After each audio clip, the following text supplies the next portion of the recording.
Good morning, Sarah. Hi, Olivia. How are you? Oh, good. Full of coffee and math. My brain is swimming with math. Oh, stuff with your kids. Oh, yeah. Bar models galore. Wow. I am not jealous of you. So sorry. my kid was like, well, I want to learn how you learned it. And I was like, crap, I don't even remember how I learned it. I'm learning bar models with you. We're in this together. We got this. Yep. I remember, I think we've talked already on the show about Dan Murphy, my father, and his particular emotional tax with parenting. But one of the things was I remember when I took calculus, which I definitely didn't want to take, and he like kind of made me take, he got a like coming back to calculus book so that he could help me with my homework. And it was one of those things where you're like, oh, you love me, don't you? You're trying. I love that. Oh, man.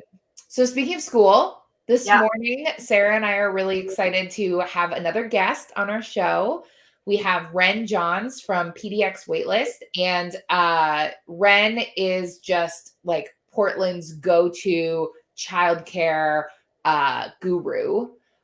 You will hear and know more about that by the time we ask her to join us. But we have her here because, last week or 2 weeks ago, we talked to Margot about coping with distance learning.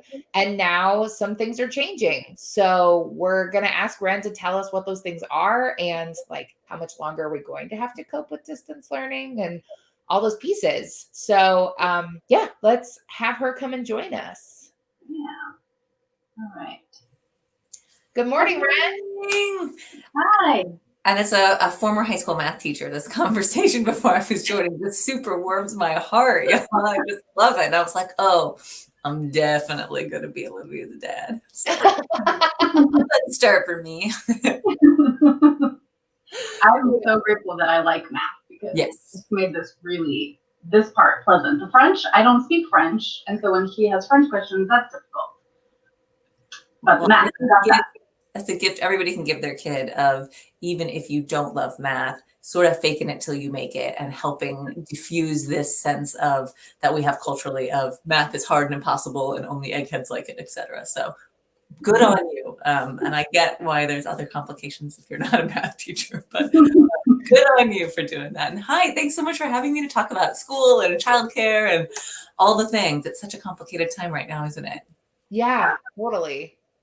Well, why don't you start out, Ren, by telling us just a little bit about you and your business and what you do.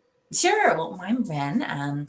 I've got 2 kids in Northeast Portland, and I help people find childcare. I got into this work because, when I was pregnant with my first kiddo, I missed the memo on how early you need to get on wait lists and things around town. I just didn't know. I'm not sure how that happened. Like I had other friends with kiddos, but somehow we didn't talk about it. Lots of talk about strollers and bottles and breastfeeding, not so much talk about like who's going to actually take care of your kiddos for the 40 plus hours a week that you're back to work. And that's just a thing we do, not just here in Portland, but as a society, we just don't really talk about it. And it makes it so much harder for families. So my own situation, there I was going on tours. I had something kind of lined up with my family, but everybody had a bump and I had a baby in a carrier and I was like, uh-oh. That kind of led me into this saga of having something and things fall through and this thing didn't work and that didn't work and just having to be in this process. So that's kind of what brought me to PDX Waitlist, because I was like, nobody should have to do this. I'm trying to make this so nobody has to deal with this craziness again, because this is not right. So that's what I do. I built a website that helps families apply for about 30 different childcares around the city. And through that, just learned a lot of the ins and outs and tricks of the trade. It's not rocket science, but if nobody tells you how it works, then you don't know what to do. So now I consult with families to find them care. I teach classes on care. I've just started a new service, giving folks leads on nannies, and have a new program where I kind of walk people along the process from the beginning to transitioning into care to make it really work. So a lot going on. And I'm obsessed with all things childcare. I guess that's the short story. That's awesome.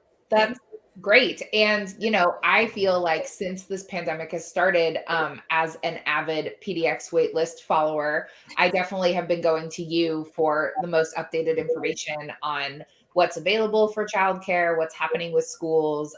So it just seemed really natural when Sarah and I wanted to talk about this topic. We were like, well, we have to get Ren, clearly. Well, I'm so glad. And so much is changing. So I'll tell you what I know, and, stick around for 2 weeks and it may shift again, but I can at least give you the update on where we stand right now. Yeah. So go ahead, take it away. What's going on? Cool. Okay. Well, so depending on when you tuned in, basically last March, with the beginning of COVID, the governor started the stay-at-home orders and basically put the entire licensed childcare system on pause, and everything that's open now has to be an emergency childcare. So that means there's a statewide playbook of, what the regulations are, the sanitizing, the pickup and drop off, what happens if somebody gets sick, what happens if somebody tests positive with COVID, all those things. That's been standard since April. Every 6 to 12 weeks, they update those regulations. They were most recently updated in the fall, and that's where we're at right now. In that, basically, the idea is to keep groups of children together. So if you have a kiddo who's, in the Bluebird room with all the other preschoolers, they're not going to be hanging out with the kids who are in the Robin's room with all the toddlers or whatever. You have your stable groups, and that's to try and minimize any potential for spread. So if somebody does get sick, nothing happens, and try and minimize kind of contact. It's almost like their little family bubble. So we have those little family bubble groups that are happening, whether you're at an in-home daycare or a center, and the numbers are based on the type of provider that you're with. Adults are wearing masks, and then every day at pickup and drop off, your kid gets a temperature check, and they ask if you've had any exposure or COVID symptoms. They do that for kids. They do that for families, and families are now not coming into the building. Again, just to limit as much as possible any germs from folks who aren't in that little group. Kids aren't necessarily wearing masks unless they're age 5 or older, often in like a kindergarten program. And so far, even though it feels kind of hard to believe for folks who know children as like people who kind of lick each other and lick things, the numbers that we've seen related to COVID cases and licensed care, given that the denominator, going back to math, is tens of thousands of children, are fairly low. So I think we can have some confidence in that data, though, it is complicated. I'm happy to go into more of that. But that's kind of what the childcare world looks like right now. Okay, great. And we have some changes that are coming, right? So I'd say the biggest changes are what's happening in kind of the school world, right? So that's 0 to 5-ish, and licensed care. I didn't really talk about nannies because anything that's unlicensed, basically the state doesn't control. So you can do whatever you want. And I do think it's incumbent on nannies and families who have nanny shares or care pods or whatever you want to call it, to be thinking about their own COVID protocols. But those folks are unchanged. So childcare is going on. The most recent change, right, was the governor's 2-week pause. And in that, she basically said that certain types of businesses, mostly restaurants, recreational activities, cut down their numbers and is asking for there not to be gatherings of more than 6 outside your 6, trying to keep folks within their household bubble. And in that, childcares weren't impacted. Licensed childcares weren't impacted whatsoever. They're still operating, and really under the state guidelines, they stay operating even if we go back to kind of phase 0. They would go back, although with smaller groups, similar to what we were doing kind of last spring and early summer.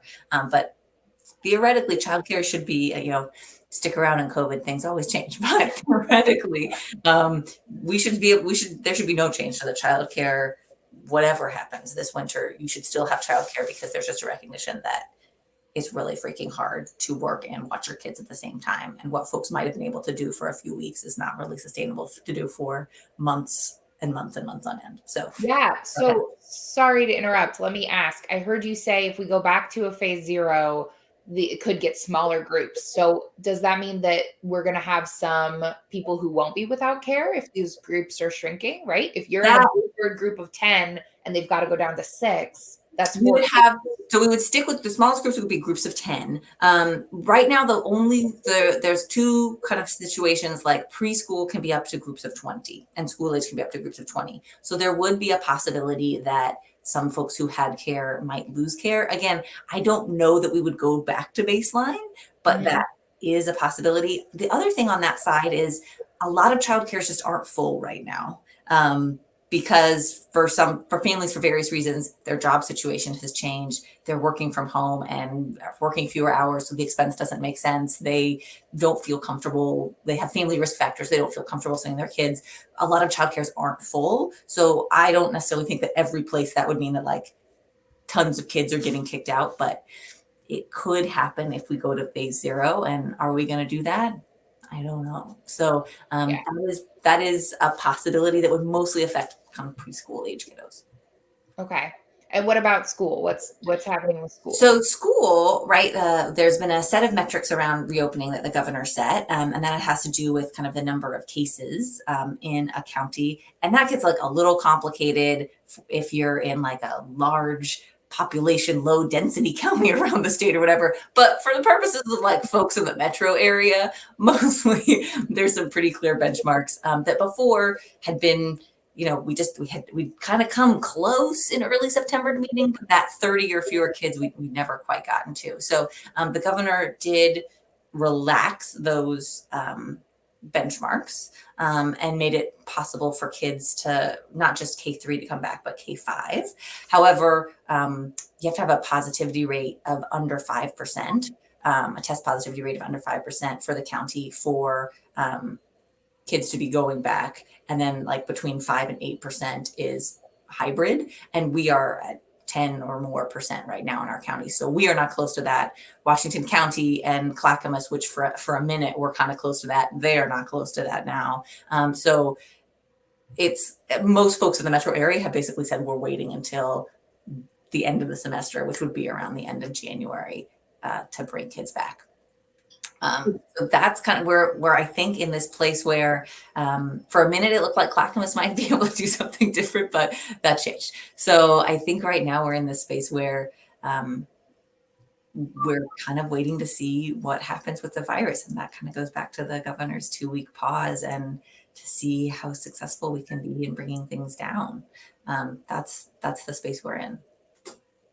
Is that 5% for a certain amount of time? It's a 2-week running total. It's like the 14 days prior. So you have to sustain it for 2 weeks. It had been 3 weeks and then they cut it down in this most recent thing to 2 weeks. And then there's some technicalities about like what happens if it goes slightly up but then back down. So anyway, but it's a 2-week. It's complicated. And I think the bottom line is folks are trying to workers.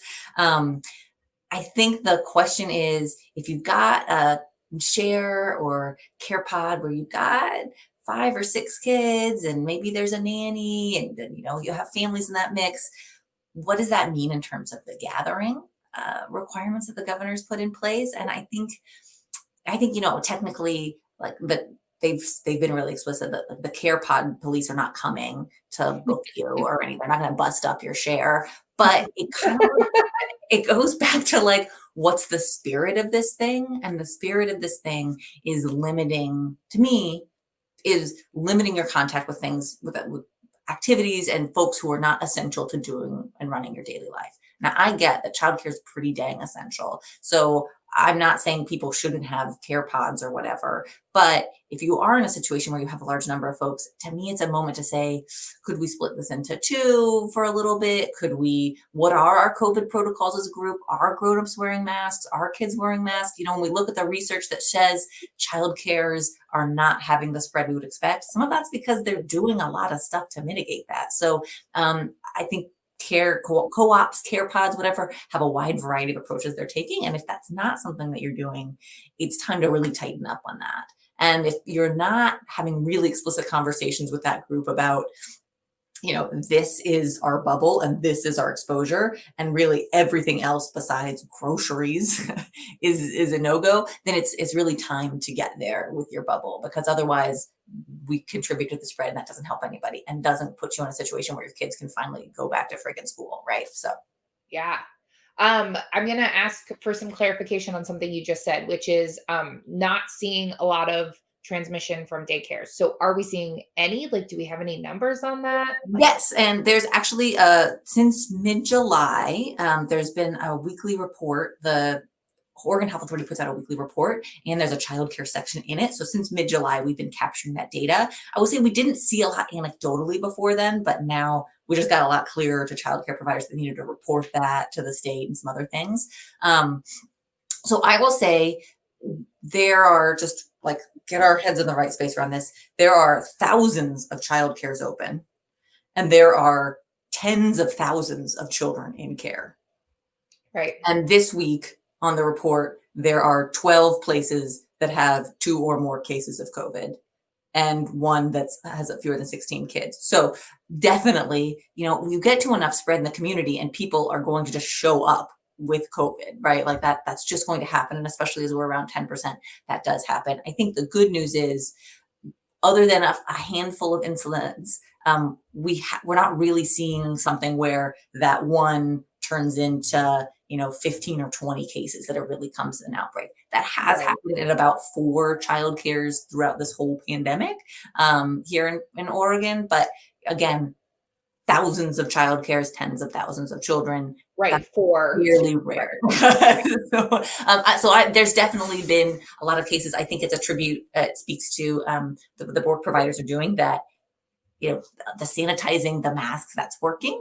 And there are some families for whom any risk of exposure is impossible. So we should be transparent about that. That happens. When we look nationally at the numbers, that's kind of what we're seeing as well. There's a really cool study they ran out of Yale where they compared the likelihood of childcare workers who were in classrooms with children with folks who were not. They've been furloughed, they've been laid off, they just decided not to go back. They compared their incidence of COVID and they found no difference between folks who were with kids and folks who weren't. So I think kind of interesting, right? So I think just further highlighting that kids are just, they're less likely to get it. They can spread it if they get it, but because they're just less likely to get it because they have fewer of the receptors that COVID binds to, then it just gives fewer opportunities for them to be spreading throughout. And then all of the measures folks are taking are helping, if somebody does show up with COVID, keeping it from running amok. Yeah. Fascinating. Yeah, so I think we can take a little bit of solace in that.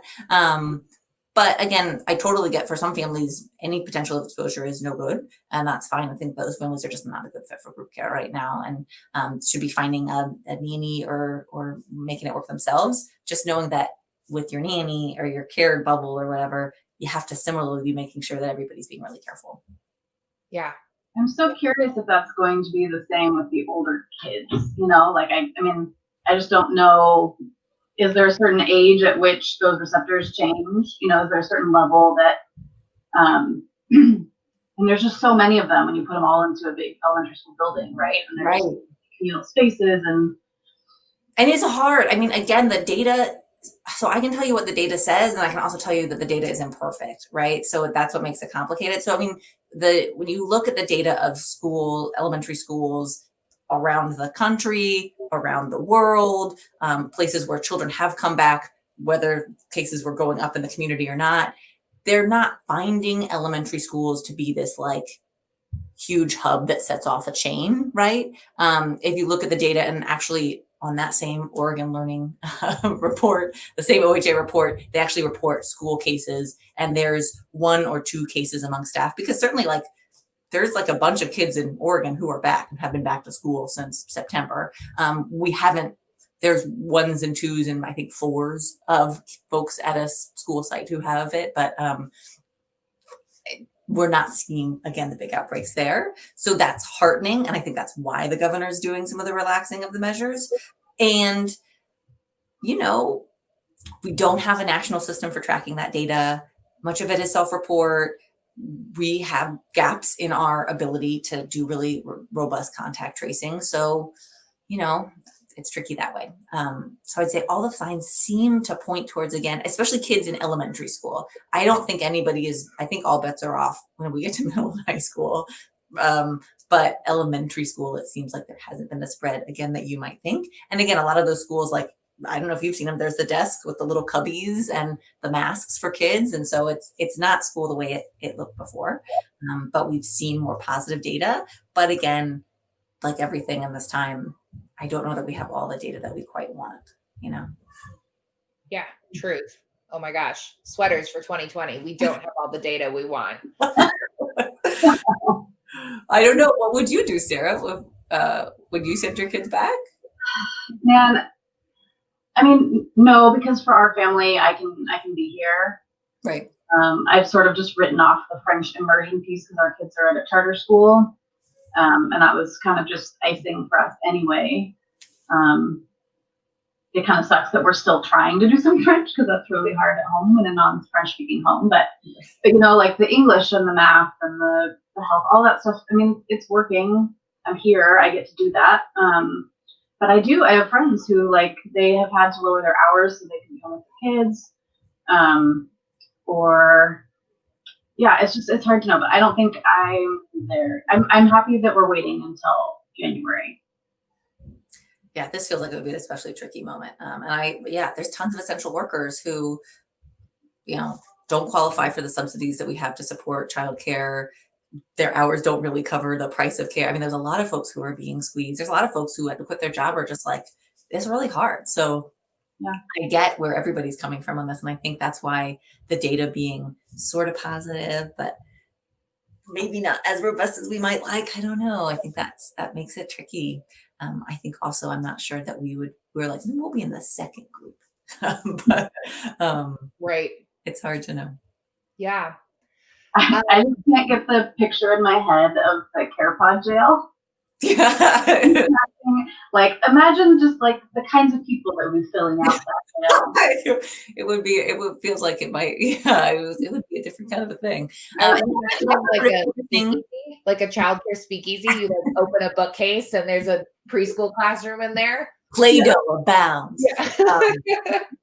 Yeah. And that's been a sort of interesting thing is that, a lot of folks who've not felt like they had the care they needed, either it was super expensive to do traditional childcare for distance learning if you didn't budget anything, or there's not as much of it or whatever. I think a lot of folks have created situations for themselves and scrappiness that are not technically legal, right? And so I think, but again, as yet, I don't really know very many folks who've been sent to nanny jail by having more than 3 kids, or any of those things. So you can hear my excited, exuberant children downstairs. So, so I think our last question for you this morning, Ren, which is the most obnoxious, and I recognize that, is do you have a prediction for 2021? You've been paying such close attention to the data and the numbers and trends, and do you have anything you want to share with those of us who are just sitting here kind of holding our cheeks, being what will 21 look like? I don't know that. I mean, I have no idea. You and I have the same crystal ball for the virus. So don't know what that's going to do. I feel concerned about what's happening in our community, and I hope that we can bring that down. And childcare is all about trust. It's a business about trust, right? And so in a time when folks feel very uncertain if they can trust each other, the more we have that spread, that only exacerbates that situation and puts us in a more challenging position around childcare. Because look, I mean, part of what we're facing is we didn't have enough childcare before. There's not as much demand as we need to sustain some of the infrastructure that we have right now. And hearing from Olivia, there's these COVID babies are coming. Yeah. And so what I feel like I'm worried about and watching is this kind of perfect storm of now to through the winter is when I think providers are going to start closing down. And so where is our community virus threshold going to be? Is it going to come down enough or soon enough into the spring that folks feel comfortable going back and that we stave off some of that? Is it not? What's going to happen with the vaccine? All of that, I think we're just in this very interesting balance of supply and demand for childcare at the moment. And what I'm watching for right now is to see how that gets thrown off. I guess to what degree it gets thrown off. It's already been thrown off. But we've been able to sustain most of this care that we had before. Again, wasn't enough, still not enough. But what's going to happen with the winter, I think, is the main thing that I'm watching for. Because I talk to so many families, and most families I'm talking to, their plan is summer to fall 2021. Well, there's just not enough spots for everybody to all start at one time. Right. So the main piece of advice I have for families is to be working on getting a plan now, and probably a couple of plans. And it's actually not too early to start researching and investigating, because we just don't know who's going to make it, which is a sad thing to say. Like, not who's going to make it living, but like what providers are going to make it through this time. And so I do think now is the time to be investigating, because what happens with the vaccine, what happens with the level of virus, all of that is going to change what availability we have for care or not come the summer, fall, when apparently a whole bunch of new babies are showing up. They're coming next month, man. That's what's happening. Right. Well, so then we count forward to spring. That seems like spring maternity leave's ending. And then maybe, you can work with a 3-month-old. I feel like it's around 6 months that people will be like, okay, now that you're running around, somebody, and this is so like that really puts us to summer, fall. So that was a piece today I got from you, Olivia, that I hadn't known, is like, oh man, it's not going to be the rush of everybody who had care before. It's going to be all these new COVID parents. Yeah. So for those of you who are wondering, what are they talking about? Before we started recording, Ren and I were just catching up, and I told her that, as a doula, I'm seeing the COVID babies starting to come. Because 9 months ago, as of December, was March, January, April. So everybody went inside and made some babies. So I'm seeing all these pregnant people who are getting ready to have babies in December and January, which of course, my doula brain is focused on delivery, and Ren's brain is focused on when are they going to be in care. Right, because this is the problem we have in our society. It's like, we got no plan for this. We just expect people to have babies, and we're like, good luck with that. Wish you well. I mean, to me, it's just bonkers that I spent so many hours, and no slam on this, all of them were important, like preparing for the birth and like getting my playlist ready and thinking about what I needed to pack. And then nobody was there to be like, psst, you need to think about childcare right now. I mean, why do we do that to moms? It's just, I say moms because that's who's doing the bulk of the looking, though certainly dads and all kinds of parents are part of it. Like, what? So I'm just really intrigued to see what is going to happen, and just think we gotta all kind of buckle up a little bit on the childcare front, because it will be tricky. Yeah. What I'm definitely curious about, and I was talking to a doula friend about this yesterday, is where she's in Chicago. She's also seeing this trend of more pregnant people for December, January, February. And so we were just talking about that, which is kind of the like purview of doulas, as we see about like 3 months out. Sometimes we have clients who want to book sooner than that, but typically it's people entering their 3rd trimester and going, oh, I have to get this baby out of my body. Maybe I want some help. So we were kind of talking about, do we anticipate that this boom in babies is going to continue because people have been staying inside, or is it going to be the kind of thing where, a lot of people in March were like, okay, 2 weeks at home, this kind of sounds like vacay, not anticipating 10 months later, here we are all in our own little homes, broadcasting from our office studios because people can't get together. Right. So I'm curious to see if there will be a shift where people said, I don't want to have a baby during a pandemic. But it will be a little bubble like that. Yeah, exactly. That we'll have this like bump of like, whoa, we're home for a while, to like, whoa, no thanks.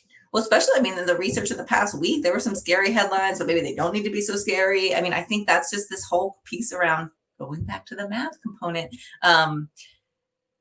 We just live in a time when it's the job of media to make us click on that link no matter what. And it gets to be hard sometimes to parse, like, what did we actually learn from this study? And like, what's a really good buzz headline? And where is there in between? We have so much information to parse that I'm not sure we all remember it past that headline, because that's the job of headline writers, is to write snappy headlines.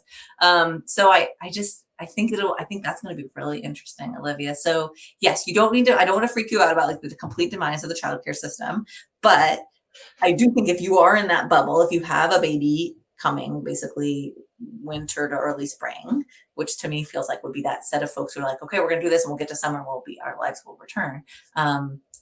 I do think it's going to be, it's always tricky to find childcare. In this actual moment, there's like loads of infant spots, but I am expecting a reversal of that. So just be getting your ducks in a row. That's my biggest piece of advice for folks. Be getting your ducks in a row. of Speaking of wishing we had childcare. Speaking of childcare, and for everybody else, I do kind of envision, unless, I mean, who knows, the winter just gets so crazy, it like reshapes our national consciousness. I kind of envision that we will be going back to schools more, but maybe that's wishful thinking by next fall. I don't know.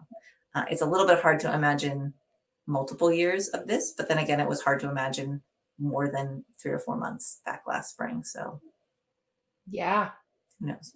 But I think states and school districts are working, especially with data that's generally positive, are going to be working to bring kids back into schools. Cool. Well, that sounds like good news, I think, to everybody. Yeah, what teachers think about that, what parents think about that, and that's a different story. So, yeah, those are my thoughts. So, good luck to everybody out there. Make sure you've got your support network people. Having your folks that you can look to and lean on, I think is just really important right now. Oh man, that village, like more than anything right now. Definitely. Even if it's all online. Exactly. Yeah, I mean, I think without straying too far from the topic, I think that part of the lesson of this COVID has been like who actually is your village and who was like your fun to get a coffee date with person, right? Like who's actually there with you. And also how do you diversify your village, right? If like I said, my pod is 8 people right now. If those are the only people I can see inside all winter, how can I get support outside of that, right? Yeah. I get to see Sarah every other week when we do this video and that kind of stuff. Like, how do you diversify while also taking care of yourself and being safe? Yeah. And I feel like just also for families, just like, continuing to let down the expectations of what will happen and what needs to happen, and believing in the resilience and cool things that kids have to show us that are outside of what our plans for them might be. I think that's all really important right now. Yep. Yeah. Well, good luck to everybody out there. I know I'm like such a bright spot. I'm like, good news, childcare is going to get harder. Okay, bye.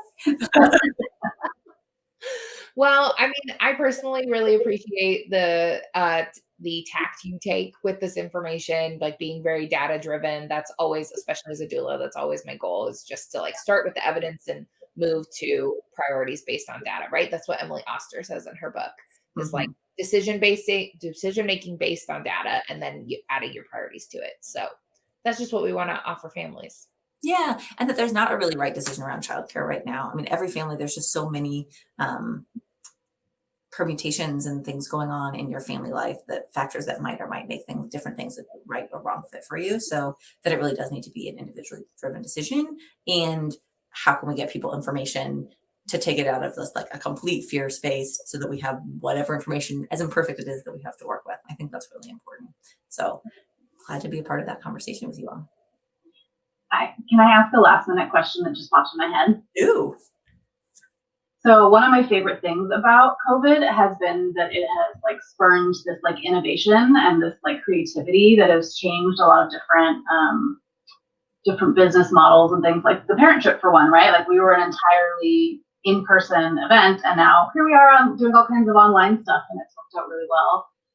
Do you feel like you've seen anything like that in the childcare world? I mean, I think the existence of care pods, however ballyhooed they were, or however much they actually did or didn't happen, I think the notion of being able to have folks like more informal childcare networks, that's actually been happening for a long time in lots of different communities. Maybe folks who were boxed out of accessing the formal childcare structures due to price or income or racism or lots of different things. It's not like that is new, but I think that's become a little bit more mainstream. And I think there's some interesting opportunities for teachers and childcare workers in that. I think I'm seeing more interest in in-home childcare that people had previously maybe not felt quite as comfortable with, but now that smaller setting feels much more comfortable to people. And that can maybe help folks see like childcare can look like a lot of different things and still be really good. And, I guess the downside is we have lost great providers, but, I'm thinking of one that closed in Southeast, and kind of its little seedlings of teachers who were there have started 3 other schools since then, right? So not infant care, unfortunately, but 3 other schools. So I think there's potential in that. I think there's growth and regeneration in that. I think the other thing that's cool that one parent was talking to me about is if you are in childcare, more folks are connecting with the people in their classroom to talk about, hey, what's our shared risks understanding? Like and I would definitely, if you're in childcare and you haven't done that, I definitely recommend you do that. The holidays is a really good excuse to ask your director or provider, hey, can I get the emails of the other parents? And we can just connect with each other and say, hey, here's what we're thinking. What are you guys thinking? What are folks doing during this pause? Whatever. Getting that communication going is the kind of community we always wanted to have with the other folks that our children were being raised with. And so has maybe given us a reason to like screen out some of the other things and be like, well, this is our bubble. So let's know it more than, oh, occasionally I saw that dad at pickup or whatever. Right. So I think that's maybe a little bit of silver lining.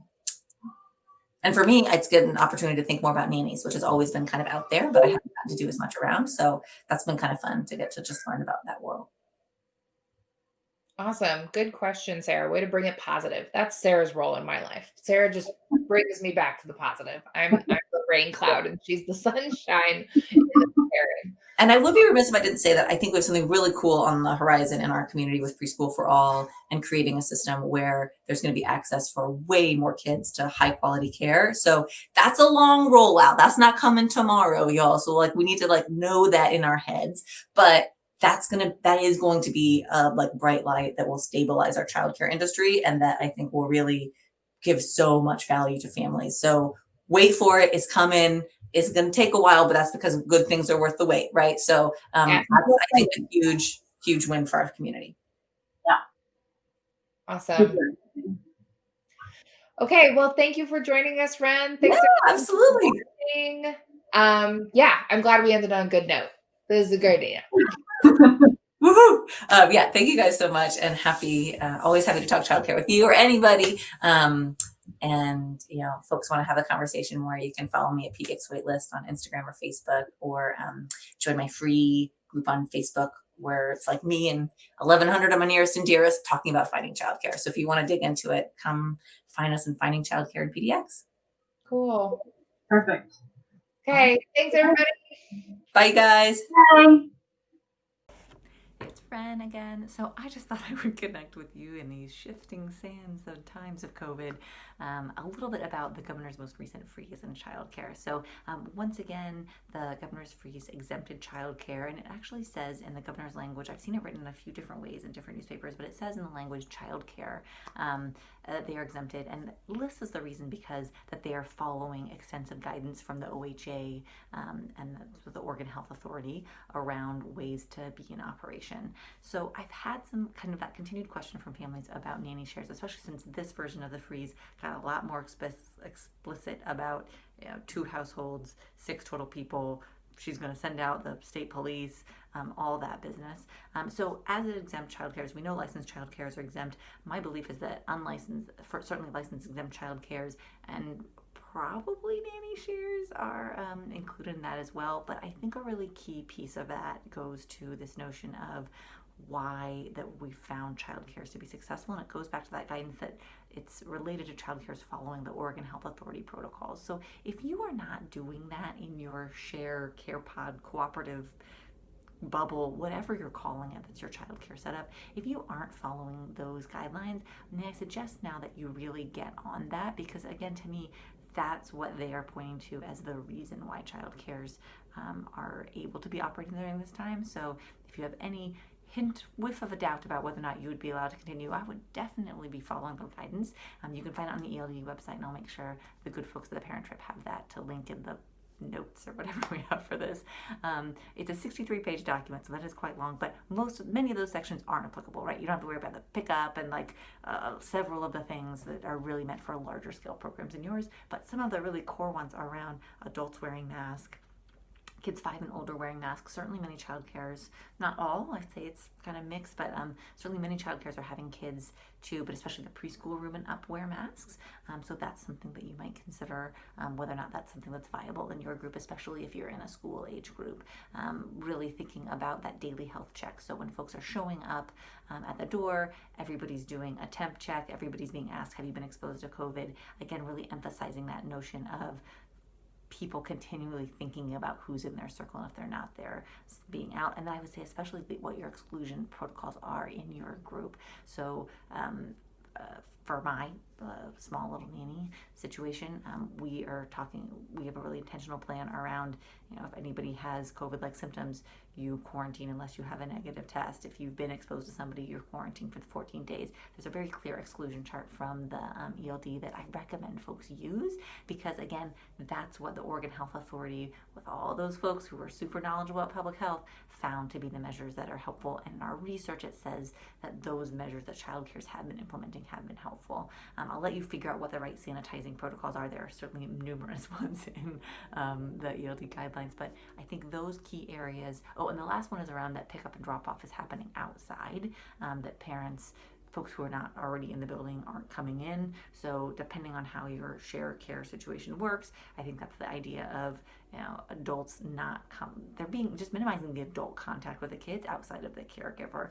Obviously if somebody's living in the home, you got to figure out what makes the most sense. But how can you have, adults when they're around the caregiver wearing masks as well? How can you limit the time that folks are coming in and out, especially if it's only at one person's house? So you'll have to think through the specifics for your group, but those ideas of masks, pick up and drop off, health checks, exclusion, that's all super helpful. And I think things that any group should be implementing. And then again, we go back to my favorite metaphor of why daycare is like Weight Watchers points.